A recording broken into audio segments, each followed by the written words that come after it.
नमस्ते नमस्ते दुवै हात जोडेर तपाईलाई यस कार्यक्रममा हार्दिक स्वागत गर्दछु। साथै पवित्र त्रिएक परमेश्वर पिता पुत्र पवित्र आत्माको नाउँमा तपाईलाई अभिवादन छ। पवित्र धर्मशास्त्र बाइबलको दोस्रो तिमोथी 3 अध्यायको 16 अनि 17 खण्ड म पाठ गरिरहेको छु।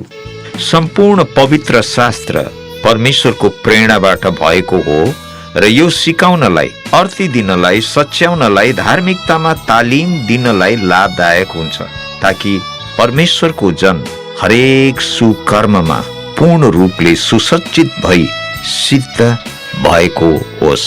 जीवनको वचन, जीवनको रोटी, बाटोको ज्योति, महभन्दा मिठो, चेतावनी दिने लट्ठी इत्यादि इत्यादि उपनामले चिनिने पवित्र धर्मशास्त्र बाइबललाई हामी मानव जातिको निम्ति परमेश्वरको प्रेम पत्र भनेर पनि चिन्दछौं। प्रत्येक मानिसको निम्ति यसको महत्व के छ?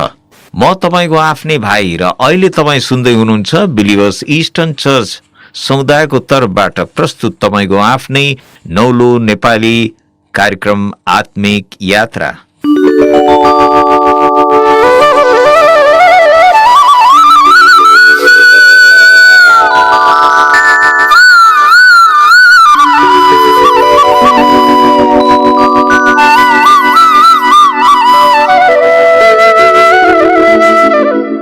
आदरणीय प्रिय श्रोता, तपाईसित मेरो प्रार्थनाको अनुरोध म यहाँ राख्न चाहन्छु। आउने दिनहरूमा हामी नेपाली बाइबलको श्रव्य बाइबल अर्थात् अडियो बाइबल प्रस्तुत गर्न गइरहेका छौं।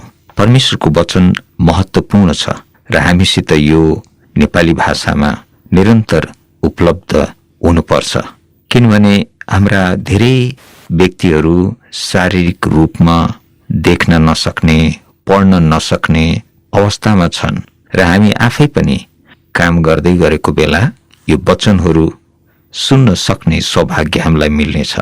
म तपाईको आशिष र तपाईको माया प्रेम बोकेर यस सेवामा अगाडि बढिरहेको छु। कृपया मेरो निम्ति प्रार्थना गरिदिनुहोस्। आउनुहोस् सदैव चाहिँ आज पनि एउटा मधुर अर्थपूर्ण गीत भजन सुन्दै आजको सन्देशको निम्ति हामी हाम्रो हृदयलाई तयार गरौँ। येशू तपाईलाई धन्यवाद, सम्मान र महिमा, आदर प्रशंसा।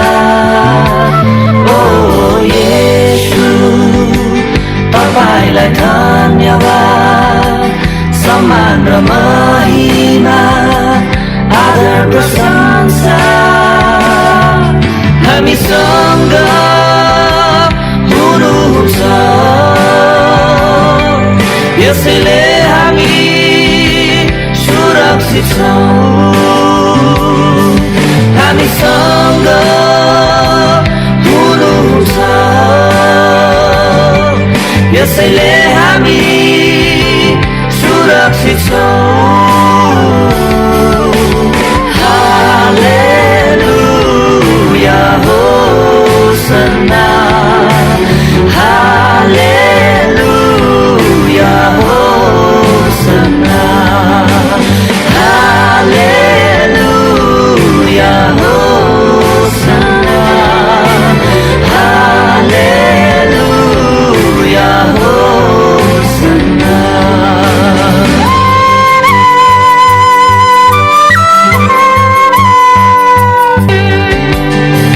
तपाईं हाम्रो शरण स्थान, हामी कहिले डराउँदैनौँ।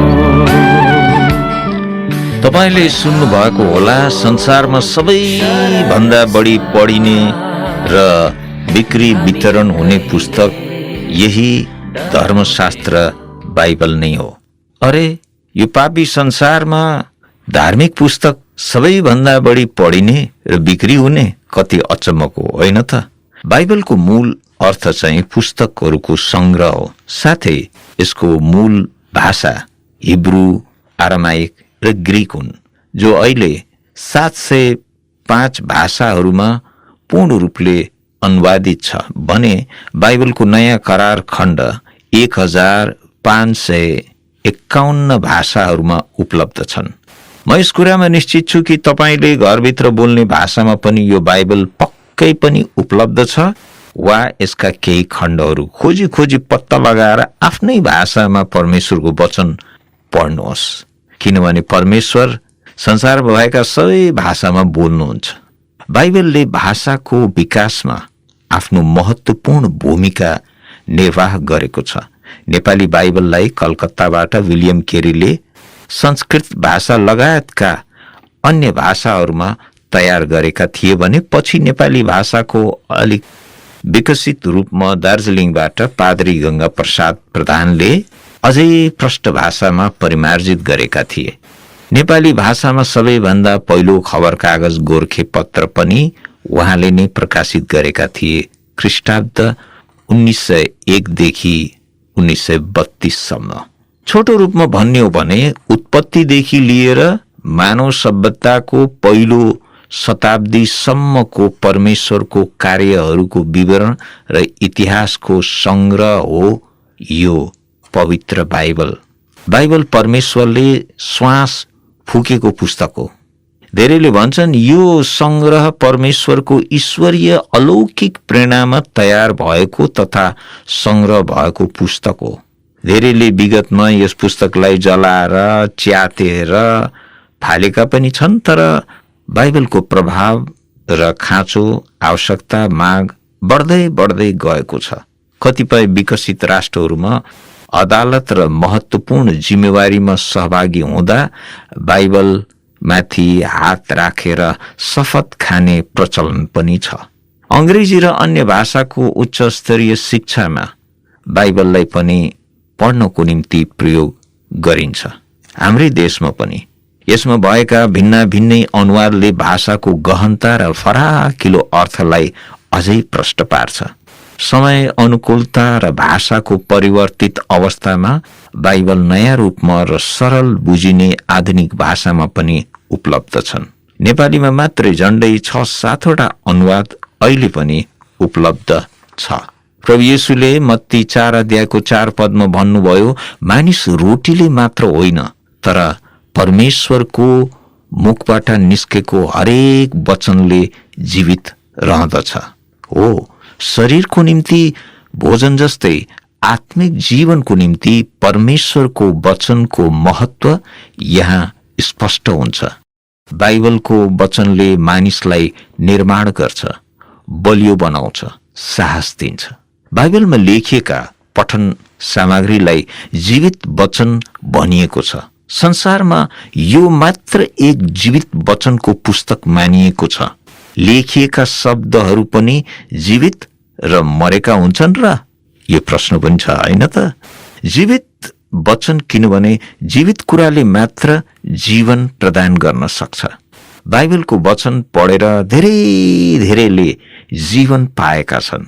हो, अजम्मरी जीवनको अर्थ पाएका छन्। यस धरतीमा जिउने एउटा उद्देश्य पाएका छन्। तीमध्ये तपाईसित बोल्दै गरेको व्यक्ति पनि हो। बाइबलको लिखित वचनले जीवित वचनलाई प्रकट गर्दछ। बाइबलका शिक्षा र सन्देशले आज पनि बोल्छ, बोलाउँछ, उठाउँछ, डोर्याउँछ। वचन संग्रह 119 105 यस प्रकार हामीसित बोल्दछ, तपाईको वचन मेरा गोडाहरूका निम्ति बत्ती र मेरो बाटोको निम्ति उज्यालो हो। भजन 119 103 भन्दछ, तपाईका वचनहरू मेरा जिब्रोमा अति स्वादिष्ट छन्, मह भन्दा पनि मेरो मुखमा ती मिठा छन्। उत्पत्ति 1:1 वचनले सारा सृष्टिमा परमेश्वरको मुखबाट निस्केको वचन क्रियाशील रहेको हामी बुझ्न सक्छौं। परमेश्वरले जे भन्नुभयो त्यही नै भयो। यो शक्तिशाली छ उहाँको वचन। परमेश्वरले मानव जातिलाई थुप्रै प्रतिज्ञाहरू दिनुभएको छ। यी प्रतिज्ञाहरू जीवित प्रतिज्ञा हुन्। यी परमेश्वरले मानव जाति प्रति उहाँको वास्ता र सरोकार प्रकट गर्ने यथार्थहरू हुन्, जसद्वारा तपाईँ र मलाई प्रोत्साहन र विश्वास प्राप्त हुन्छ। उनका प्रतिज्ञामा यी महत्त्वपूर्ण कुराहरू आश्वासनहरू संलग्न छन्। म तिमीसित हुनेछु, परमेश्वर भन्नुहुन्छ, प्रतिज्ञा गर्नुहुन्छ। म तिमीलाई सुरक्षा गर्नेछु, परमेश्वर बोल्नुहुन्छ। म तिमीलाई शक्ति दिनेछु, म तिमीलाई जवाफ दिनेछु, म तिम्रो खाँचो पूरा गर्नेछु, म तिमीलाई शान्ति दिनेछु, म तिमीलाई सदैव प्रेम गर्नेछु। परमेश्वरले मानव जातिलाई दिनुभएको 7,487 वटा प्रतिज्ञा यिनै 7 वटा मुख्य प्रतिज्ञामा आधारित छन्। म तिमीसित हुनेछु, अर्थात् परमेश्वर हामीसित हुनुहुन्छ। मान्छे एक्लो छ, मान्छे एक्लो छ। तपाईँलाई एक्लोपनको आभास हुँदैन? होलान्, थुप्रै साथी मित्रहरू होलान्, उनीहरू सँगसँगै बस्दा त तपाईँलाई रमाइलो लाग्छ। तर तपाईँको जीवनमा यस्ता घडीहरू आउँछन् जुन समयमा तपाईँ आफैलाई एक्लो महसुस गर्नुहुन्छ। धेरै मानिसहरूको भिडमा बस्दा पनि तपाईँले आफैलाई एक्लो महसुस गर्नुहुन्छ। परमेश्वरको प्रतिज्ञा छ, म तिमीसित हुनेछु। परमेश्वरका प्रतिज्ञाहरू धेरै नै व्यक्तिगत रूपले हाम्रै हुन्। उहाँ भन्नुहुन्छ, म तिमीलाई सुरक्षा गर्नेछु। परमेश्वरको सुरक्षा तपाईँ र मेरो निम्ति। त्यसै कारण तपाईँ र म अहिलेसम्म जीवित छौँ, होइन त? हाम्रा नजिकका आफ्ना कतिपय मानिसहरूले यो संसार छोडेर गइसकेका छन्, तर तपाईँ र म जीवित छौँ किनभने परमेश्वरले प्रतिज्ञा गर्नुभएको छ। एउटा उद्देश्यमा उहाँले यस धरतीमा तपाईँ र मलाई राख्नु भएको छ। म तिमीलाई शक्ति दिनेछु। हामी कमजोर हौँ, हो, धेरै धेरै बल देखाउनेहरू पनि कमजोर हुनेछन्। र हाम्रो जीवनमा हामी धेरै कुरामा कमजोर छौँ। परमेश्वर भन्नुहुन्छ, म तिमीलाई बल दिनेछु। परमेश्वर भन्नुहुन्छ, म तिमीलाई जवाब दिनेछु। हो, कतिपल्ट हामीले फोन लगाउँदा पनि फोन लाग्दैन, वा हामीले जसलाई गरेका छौँ उहाँले फोन उठाउनुहुन्न, जवाब नै दिनुहुन्न। तर परमेश्वर भन्नुहुन्छ, मलाई पुकार, म तिमीलाई जवाब दिनेछु। परमेश्वर कति प्रेमिलो हुनुहुन्छ। परमेश्वर भन्नुहुन्छ, म तिम्रो खाँचो पूरा गर्नेछु। हाम्रो जीवनमा थुप्रै आवश्यकताहरू छन्। पैसा र धनले मात्र हाम्रो खाँचोहरू पूरा हुँदैन, तर परमेश्वरले आफ्नो अलौकिक प्रेममा, उहाँको कृपा र दया र अनुग्रहमा हाम्रो खाँचो आवश्यकताहरू पूरा गर्नुहुन्छ। म तिमीलाई शान्ति दिनेछु। ओ, हामी यस्तो अचम्मको संसारमा बसिरहेका छौँ जहाँ लडाईँ झगडा, बेमिलाप, युद्ध र बडो दुःखद कुराहरू चारैतिर घटिरहेका हुन्छन्। अहिले पनि त हामी महामारीको चपेटामा परिरहेका छौँ। यी सबै कुराहरूको माझमा परमेश्वरले प्रतिज्ञा दिनुहुन्छ, म तिमीलाई शान्ति दिनेछु, म तिमीहरूलाई सधैँ प्रेम गर्नेछु। कस्तो आशिषमय वचन, प्रतिज्ञा परमेश्वरको। प्रभु येशूले आफै भन्नुभयो, म कहाँ आउनेलाई म कुनै रीतिले छोड्ने छैन। परमेश्वर भन्नुहुन्छ, म तिमीलाई सदैव प्रेम गर्नेछु। उहाँको प्रेम तपाईँ र मेरो निम्ति अनन्तको छ। उहाँको प्रेम कुनै कुराको आधारमा होइन, तर बिना कुनै कुराको आधारमा उहाँले तपाईँ र मलाई प्रेम गर्नुहुन्छ, धेरै प्रेम गर्नुहुन्छ। परमेश्वरले 7,487 वटा प्रतिज्ञाहरू उहाँको वचन बाइबलमा दिनुभएको छ तपाईँ अनि मेरो निम्ति। यी प्रतिज्ञाहरूलाई हाम्रो जीवनमा दाबी गरौँ, हाम्रो जीवनमा अंगीकार गरौँ, हाम्रो जीवनमा यी परमेश्वरका प्रतिज्ञाहरू क्रियाशील बनाऊ र एउटा आशिषित जीवनको निम्ति निरन्तर अघि बढ्दै जाउँ।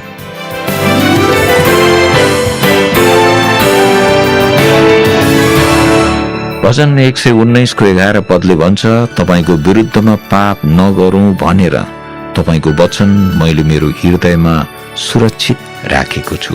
उहाँको वचन पढ्नु सुन्नु यो आशिष हो र तपाईँ र मैले सौभाग्य पाएका छौँ।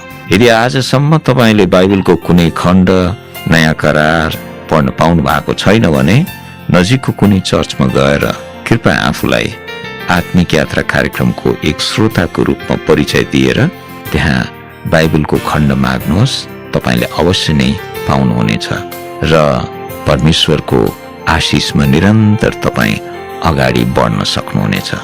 साथै भोलि पनि ठिक यही समय यसै ठाउँमा हाम्रो आशिषमा भेटघाट हुनेछ। तपाईँलाई मेरो हार्दिक स्वागत छ। परमेश्वरको आशिष तपाईँसित निरन्तर रहोस्। आमेन।